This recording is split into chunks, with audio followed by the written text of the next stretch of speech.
anyways, in the machine 50% are blue, 10% are pink, 20% are white, and 20% are green. So this one's similar to the Quizette version of this question. It says if event A is Jane turning the knob of the gumball machine and a blue gumball drops out. So this is event A, a blue gumball is coming out of the gumball machine. Then the complement, remember the complement means the opposite of, basically. So the opposite of event A is not getting a blue gumball to come out, which means that what colors would come out if it's not blue? Pink, white, or green. Pink, white, or green, right. So letter A says no gumball dropping out. No, that's not what they're talking about. A blue gumball dropping out, no. Blue gumball is A. Complement of A means opposite of, so no blue gumballs are coming out. Two blue gumballs coming out, nope, that doesn't even make sense. D, a pink, white, or green gumball dropping out when she turns the knob. That is the correct answer. Okay. Now this worksheet was really plain, and so I figured highlighting answers is a good idea. It makes things stand out. I like that. I saw a couple of you guys did that out there, and I was checking homework. All right. Number 2, a high school principal needs to randomly select a student for a prize drawing. The principal determines the following probabilities. Probability that the randomly selected student is a girl, so probability of girl is 0.55. The probability that the randomly selected student is a senior is 0.20, so probability of senior is 0.20.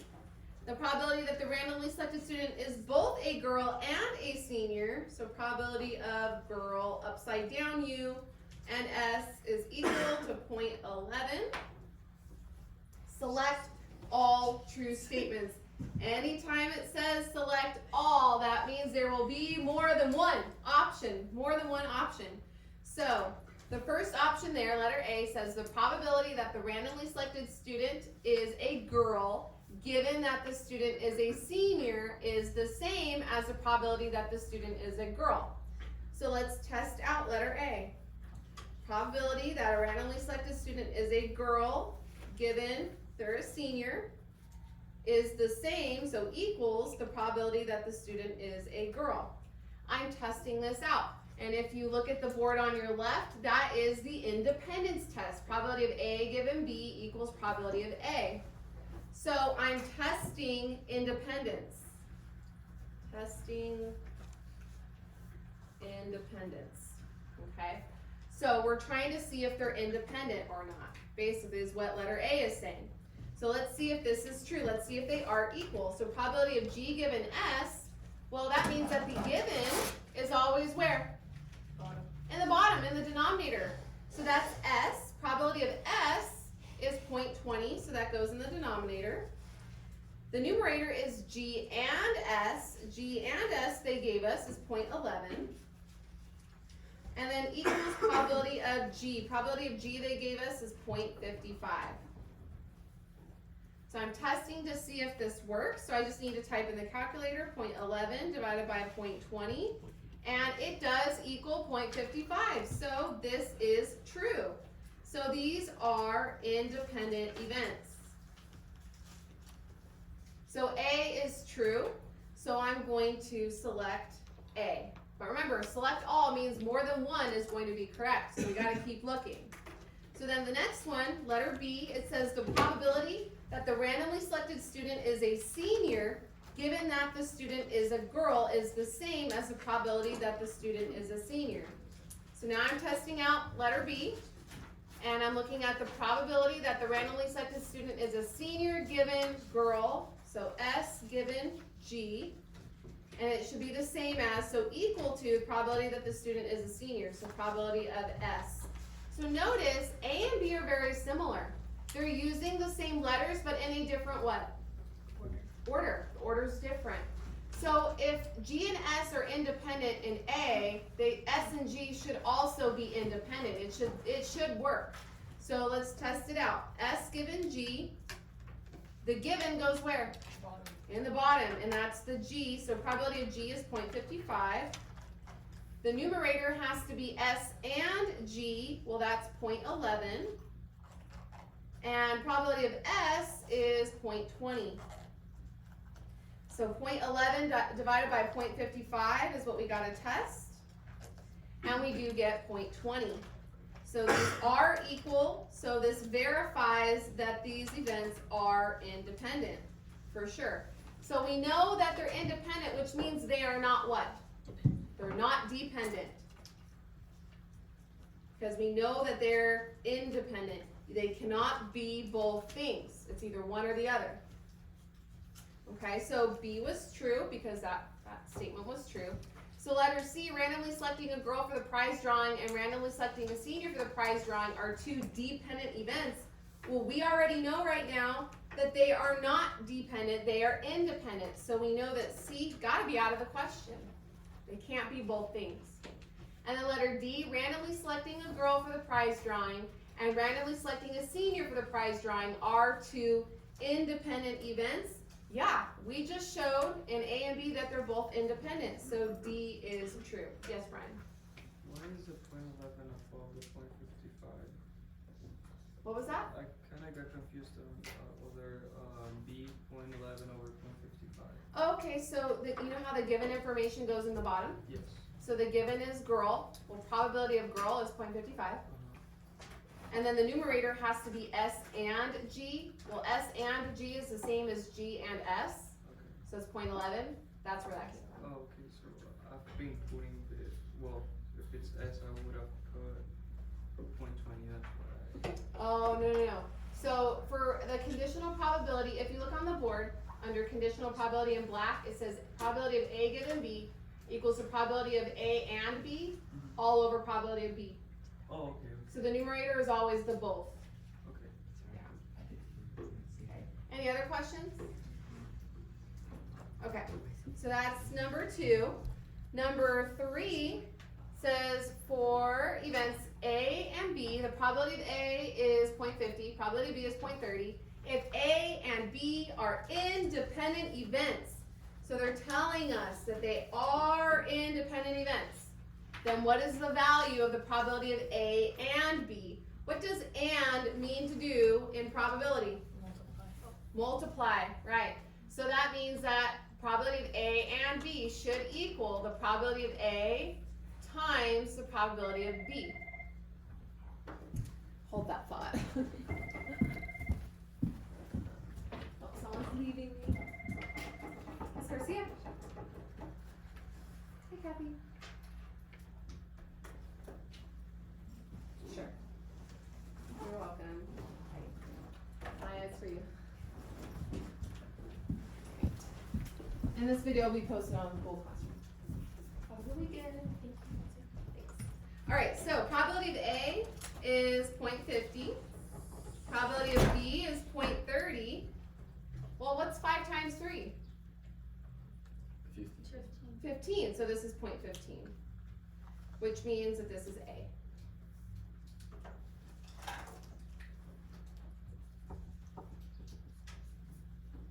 Okay. Any questions on number 3? Alright. Number 4, Ricardo conducts a survey. This is actually exactly one of the questions that you saw on the Quizette, so it shouldn't have been a surprise. So he's doing a survey between junior, seniors that take the car, bus, or walk to school. Part A, based on the two-way table, Ricardo states that the conditional probability that a randomly chosen student walks to school given the student is a senior. So walks given senior is how that should go. And this is missing a fraction mark since he's saying it's 40% since 6 over 15 equals 0.4, which is 40%. Explain the flaw in Ricardo's argument. So he used 15 as the denominator, but what is the 15? Walk. The total number of walkers. But the given information should go on the denominator, and what's the given? Seniors. Seniors. So seniors should be going in the denominator. So our explanation is he used the wrong total. It should be out of 25, not out of 15, Ricardo. Part B, determine the correct conditional probability. So it should have been probability of W given S, walkers who are seniors, okay? Walkers walkers given seniors. So the denominator should be the seniors. What number is that again? 25. The numerator needs to be walkers and seniors. What number represents walkers and seniors? 6, right, the 6 right here. Walkers who are seniors. So it should have been 6 out of 25, and 6 divided by 25 is 0.24. Okay, so Ricardo used the wrong total, and it should have been 0.24, not 0.4. That was number 4. Number 5, you also had a problem like this, but they had you do other things with it. So for this one, it says, today the weather report shows a 50% chance that it will rain. So the probability of it raining is 0.50. A 40% chance that the high temperature will be above 70. So probability of, I'm just going to put T for temperature, and that will just stand for greater than 70, is 0.40. And then a 10% chance that it will rain and have a high temperature above 70. So that's probability of raining and having a temperature greater than 70 degrees. That is 0.10. Okay. Are the events of raining today and having a high temperature above 70 independent events? So we're testing for independence. But this is a multiple choice question. Now they kept it as percents, okay? So, but we know that when we do this, we usually use decimals. But when we test for dependence, do we ever add the percentages up? No. Nope. Okay, so that one's definitely not it. This one has 50% times 40% times 10%. Do we always multiply the two events and the both of the events? No, we never do that. So that's out of the question. So it's got to be C or D, because these ones make the most sense. Okay. Now C says adding and D says multiplying. But we know if two events are independent, we just did this in number 3. The probability of both is going to equal the probability of one times the probability of the other if they are independent. Okay? Oh my gosh.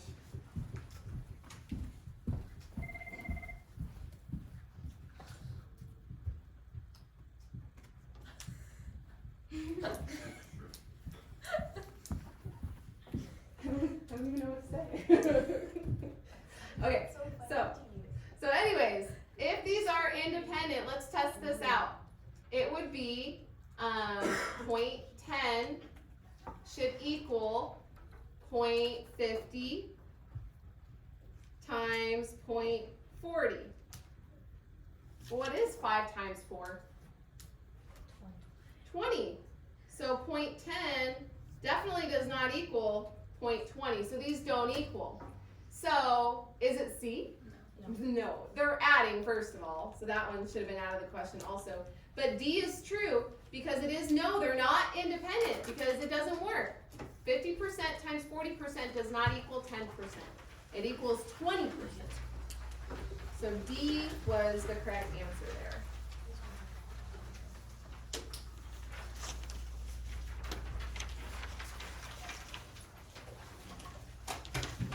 Number 6. There are 25 students in a classroom, and number 6 doesn't have the little parentheses there. There are 25 students in a classroom in which 12 are girls, 13 are boys. Out of the 12 girls, 8 have brown eyes, 4 have blue eyes. Out of the 13 boys, 10 have brown eyes and 3 have blue eyes. So I don't know about you, but me personally, I need to have a visual to organize this information. So here's what I did. I'm like, I know that there are girls and boys. And I know that there are some with brown eyes and some with blue eyes. So I made a two-way table. I also need a total. I need a total column and I need a total row. So I made a two-way table of the data. That way it's organized and I can see easily what I'm trying to look for, and it'll be quicker, and then I don't have to spend too much time overthinking things, you know, because we know we all do that. So there are 25 students in the classroom. Well, that's our total, right? 12 are girls, 13 are boys. So the girl total is 12, the boy total is 13. 12 and 13 do add up to 25. You always gotta make sure it works out. Out of the 12 girls, so I'm looking at the girl row, there are 8 that have brown eyes and 4 that have blue eyes. 8 plus 4 does add up to 12. You always wanna double check that. Out of the 13 boys, 10 have brown eyes and 3 have blue eyes. How many total students have brown eyes? 18. How many total students have blue eyes? Okay. So it helps when you organize the table either into a two-way, or the information into a two-way table or a Venn diagram to help you digest what's happening here. So it says, determine whether each fraction represents the probability being described. Select yes or no for each statement. The first one is the probability that the student is a boy given they have brown eyes.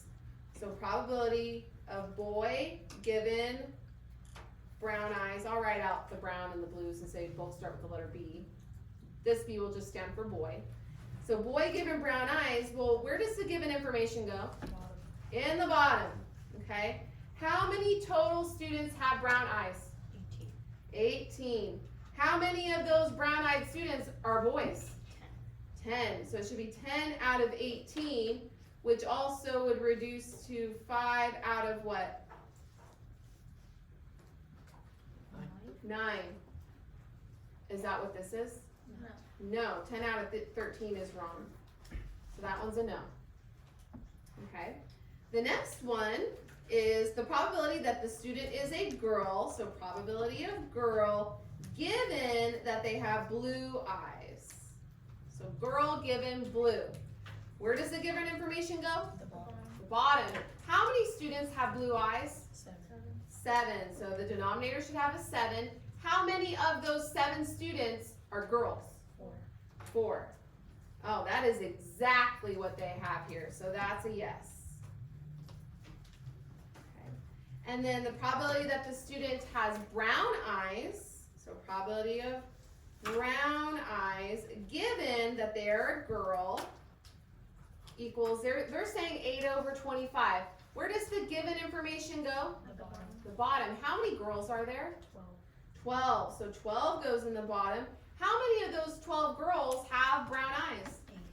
8. 8 over 12. And I can divide that top and bottom by 4. 8 divided by 4 is 2. What will the denominator be? 3. 2/3. 12 divided by 4 is 3.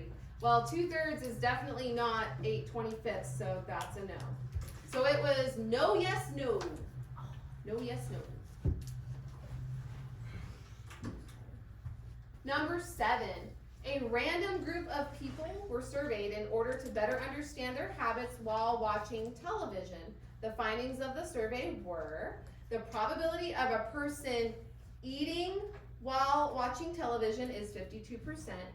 So eating while watching TV is one event. So I'm just going to use the letter E for eating.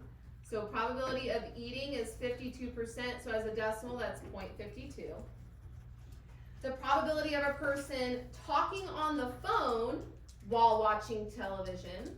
So talking on the phone while watching television is 24%. So that would be, I'll use T for talking. Probability of T is 0.24. And then it says the probability of a person talking on the phone and eating while watching television is 15%. So this one's different. This is talking on the phone and eating while watching TV. So that's the both. It's using both of the events. So that would be the probability of E and T is equal to 0.15 or 15%. Okay. So it says determine the probability of a person eating or talking on the phone while watching television. So they want us to find the or. It says enter the probability as a decimal rounded to the nearest hundredth, so 2 decimal places. Or in probability means to do what? Means to add. Or means add.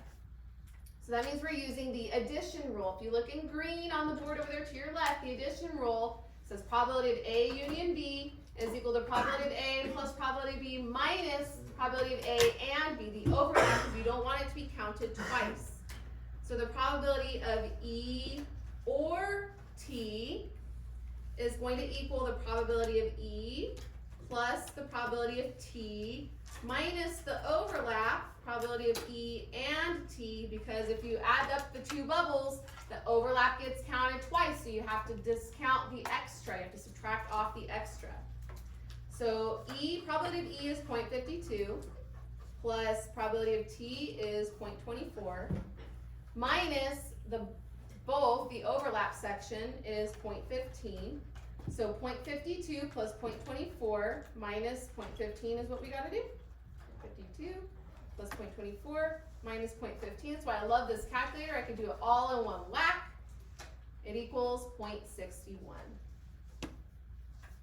And that's to the nearest hundredth. So it's perfect. That's how they wanted my answer. Any questions on this one? And then number 8, a classroom has 24 students, 11 are girls, 13 are boys, out of the 11 girls in the classroom. So this is similar to the girls and boys with brown and blue eyes. So this makes me want to come up with a table as well. So let me figure out where I have some room. I'll do it down here. Okay, so I'll just draw a little table. I know I'm gonna have girls and boys, right? Yeah, girls and boys. And I need to leave room for a total row. So I need girls, boys, and total. But we also have those that wear glasses and those that do not, and then a total. So I need glasses. I'm gonna put no G for no glasses, and then total. All right? Because this table is really just for you guys, so that you have a way to organize the data so that it's easier to understand what you're trying to find, okay? So it says a classroom has 24 students. Well, that's the total. So the total is 24, in which 11 are girls. So the total number of girls is 11. The total number of boys is 13. Does 11 and 13 add up to 24? Yeah, it better, otherwise we're in trouble if that doesn't work out. Out of the 11 girls, we have to look at the girl row, 4 of them wear glasses. So 4 wear glasses, 7 don't. So 7 goes under the no G column. Then it says out of the 13 boys, we gotta look at the boy row, 8 wear glasses and 5 do not. Okay, what's the total number of students that wear glasses? 12. And what's the total that don't wear glasses? Also 12, and 12 plus 12 does add up to 24. So everything checks out. So having that table, organizing our data is very useful. It helps us understand what we're doing so much more. So now it's one of those yes or no type questions, just like number 6 up above. So it says the probability that the first student selected is a girl. So the first student selected is a girl. Let's start with that. So how many total students are there? 24. So we know it's out of 24. And it says a girl, oops, I didn't underline this. A girl that wears glasses, not just any girl, it has to be a girl that wears glasses. How many girls wear glasses? 4. So it should be 4 out of 24. And then it has this word and. And in probability means to do what? Multiply. Means to multiply. Right. So 4 over 24 times, now we selected a girl. We selected a student. So how many students are left to choose from now? 23. 23. So now my total is out of 23. Now the second student being selected is a boy that wears glasses. So how many boys wear glasses? 8. So it should be 8 out of 23. Now we need to check to see if the probability is going to equal 0.056. So when we multiply straight across, what's 4 times 8? 32.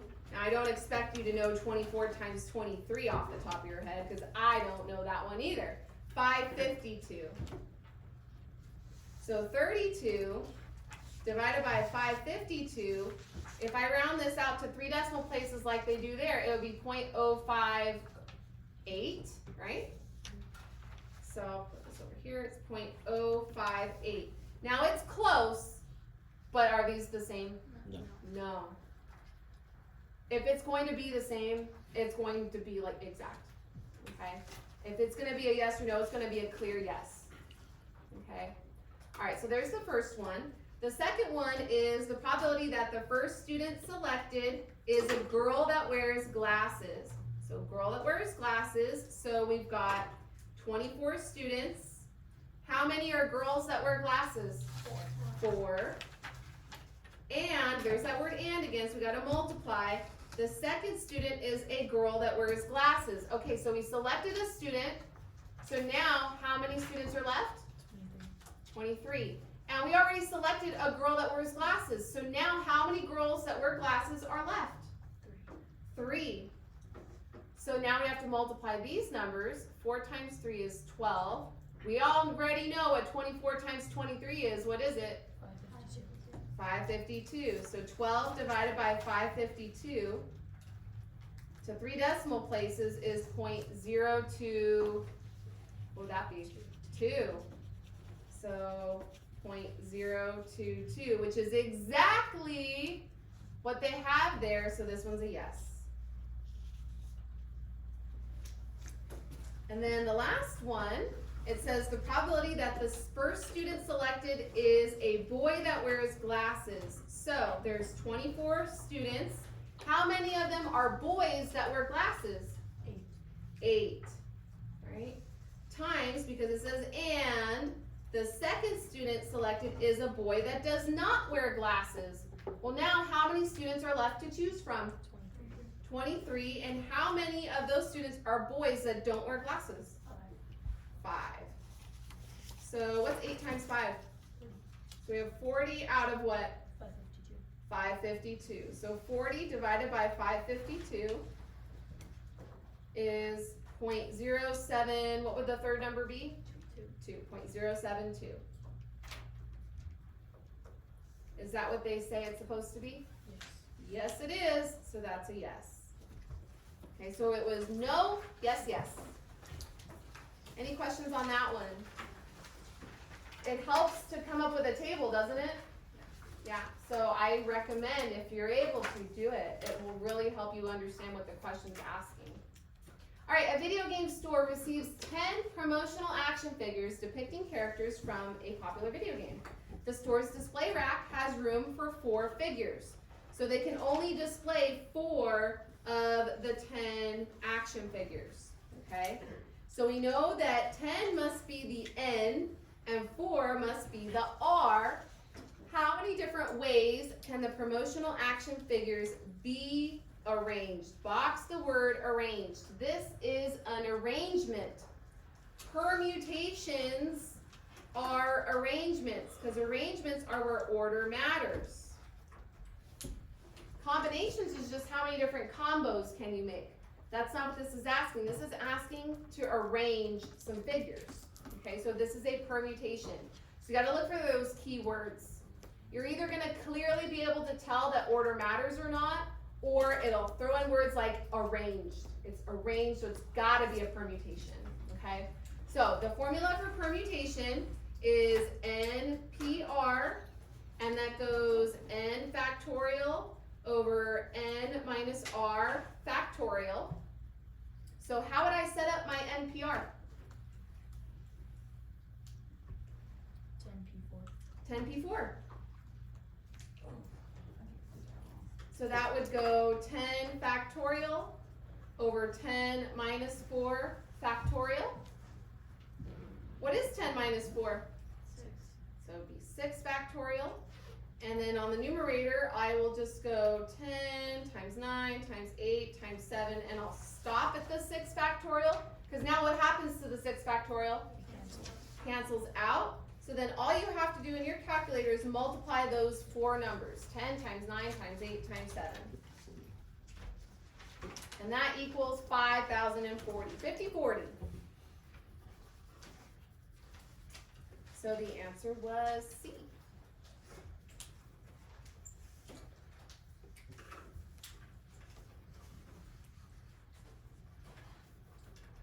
number 10. 3 friends are trying to decide who gets the last piece of cake. How many friends? 3. This is important. There's 1 piece of cake left, and there's 3 friends. So who's gonna get it? Determine whether each method would be a fair way to make this decision. Thank you. Felt it coming and then it arrived. Select yes or no. So method, drawing lots. This is just an old school way of saying you're drawing straws. If you draw straws to see who gets to get that last piece of cake, is that a fair way? Yes. Yeah, that's fair. If you flip a quarter, would that be a fair way? No. Why? Because there's 3. A quarter has how many sides? 2. So that would not be fair. Spin a spinner with 3 equal sections. Would that be fair? Yes. Yeah, that would be fair. Because it's got 3 equal sections, 3 friends. Each friend could be a section of that spinner, and it would be fair. So it was yes, no, yes. And then last but not least, number 11. Katrina owns a car with an indicator light that's supposed to turn on when there is a problem with the car's engine. The two-way frequency table below shows information regarding a test conducted on the indicator light in a total of 50,000 cars. Katrina notices the indicator light in her car has turned on. This is given information. Her light is in fact on. So that means that the only row that we should be looking at is the light turns on row of that table. Okay? It says, which of the following statements best explains whether or not Katrina should immediately conclude that there is a problem with the engine? So you need to look at some things. We first need to look at the probability that the engine has a problem given the light turns on. So engine EPROB given light on is what I'm going to write. Well, the engine, or with the light turning on, that's our given. Where does the given information always go? The bottom. In the bottom, so it should be out of 1096. The engine light, or the engine has a problem is 98 out of 1096. So 98 divided by 1096 is to the nearest hundredth, that would be 0.0 what? 0.09. What is 0.09 as a percent? 9%. 9%. So the probability that the engine's going to have a problem because the light turned on is 9%. So is it likely that the engine has a problem? No, it's not likely. Under 50% means it's not likely. Especially, I mean, this is close to 10%, so it's very simple, okay?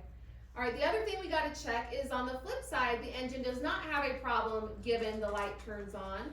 So probability of engine no prob given the light is on.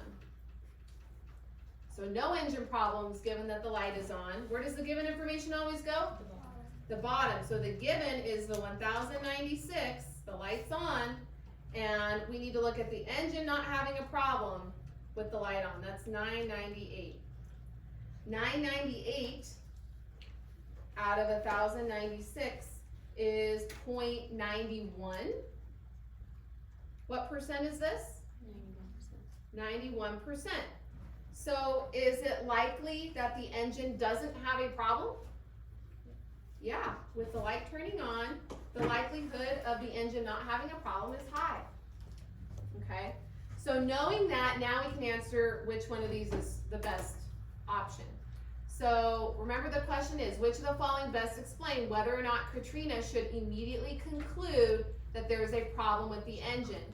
So she says no, because the indicator light turns on in less than 2% of all cases.